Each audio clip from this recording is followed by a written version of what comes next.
Gobe. Di fama wajji gaafii takkaan qaba lamaan si deebi'e. Daqiiqaa lama itti malee lamaan si deebi'e nyaan lakki daqiiqaa lamaan si kanne. Amma daqiiqaa shantamii sa'a talaataa daqiiqaa lama irra sa'a talaataa gunnaan maasalaamaadha. Akkiin jee. Amma filannooleen akkaan taatu qabaleen taatu gaggeeffamte. Naam. Mo'attan morkataan hin jiru mo'attan. Naam. Amma aangoolee ni qabdanii aangoon akka dur wanti dhaan hin dhufne ammaan tana filamtanii aangoo qabdanii.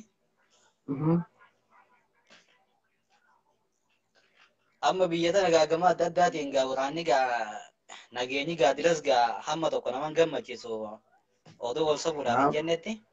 Naam. Furmaata isiidhaa isinmee amma warri aangoodhaas gaa guututti muutamtan kun maal jaaddanii biyya saniif gaafii tanaan sii qaba. Galatoome anis gabaabseetumaan si deebisaa gabaabinaan yaadni fe'ate yoo cinaa deddeemtees gara Oromootiinis gara saba Tigraayinis biitii hundinuu maqaan isii Itoophiyaadha. Itoophiyaan nageenya hin qabdu. Amma filmaata seeraan filatamtanii jirtanii nageenya biyya tanaa akkamii furtanii hajuumii gaafinte? Akkana gaa sirri naa deebisi gaalaadha. Lakki sirritti fedhii deebii siin deebisu waan na fakkaatuun si deebisa malee. Haa akkuma deebtu deebisa yaada beektaa. Yaada akkasii fakkaatu si deebisuudhaaf furmaanni biyya sanii Oromoo tana Oromuma tana warra fakkeenyaaf qawwee harkaa qabu warra aangoo biyya bulchu dhiisi Oromoo tana waliif fayyisuunu waggaa xiqqaatu waggaa 10 feeti. Oromoo biraa dhiisi warra mootummaa biyya bulchu jiru dhiisi. Wallahi ashhadu billahi yoo arrakhee boru joor Muhammad aangoo qabate amata lama bulchuutti niftu Oromoon amata lama bulchuutti niftu. Dubbiin tanuma garuu furmaanni kana hundaa maalidha kanaan si gaafa dhuguma. Furmaanni kana hundaa Oromoon amata akka tilmaama kiyyaatti amata 10 waan kana fixu akka tilmaama kiyyaatti kun beekamu. Namni Itoophiyaa tana diiguu danda'u namni Itoophiyaa tana jaaruu danda'u sabni 82 yoo walii gala Itoophiyaa jaaruu danda'u diiguu danda'u Oromoo qofa Itoophiyaa jaaruu danda'a Oromoo qofa Itoophiyaa diiguu danda'a. Kun ilaalcha kiyya ammaasiis. Waan bara dabree seenaa bara dabreetii irraa jecha Haacaaluu Hundeessaa biyya irraa salphisu inni gartee waa'ee maali maqaan isii waa'ee awwan beeku biyya Tigraay tana maqaa inni irra sirbeessan irraa ana Haacaaluu dura waan san hin beeku waan sanii wajjin wal qabsiisee namni Adawaa waan sanirraa fuudhee ilaa hanga arraatti ilaa hanga sirna calii calanqoo harmumuraa aanoleetti namni waan san hunda walirra dalageessu Oromoodha. Gaafii teessii deebisuudhaaf Oromoon wali qulqullootee wali fayyuudhaaf Abiyyiin amata 10 bulchuudha qaba. Akka ilaalcha kiyyaatti beekamu kun. Akkasitti dhugaa. Haya duuba Abiyyi kun amma haala amma laallu kanaan Oromoo tana waliin fayyisaa ta'e.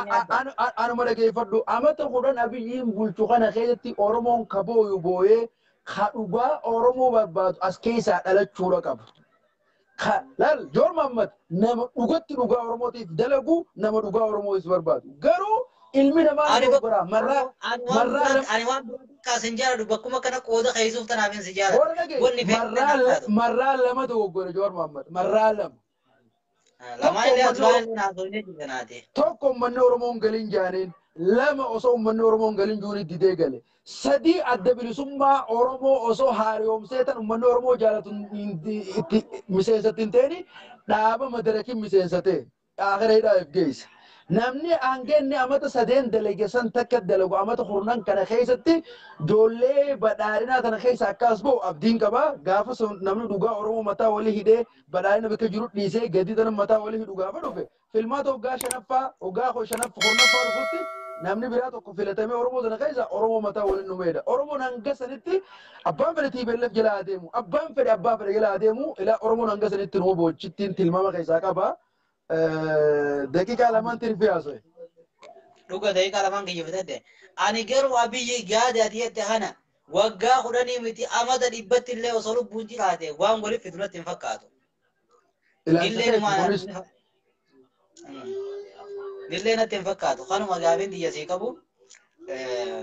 Hundaafuu walumaan laalaayyee. inshallah warra chira binu agodu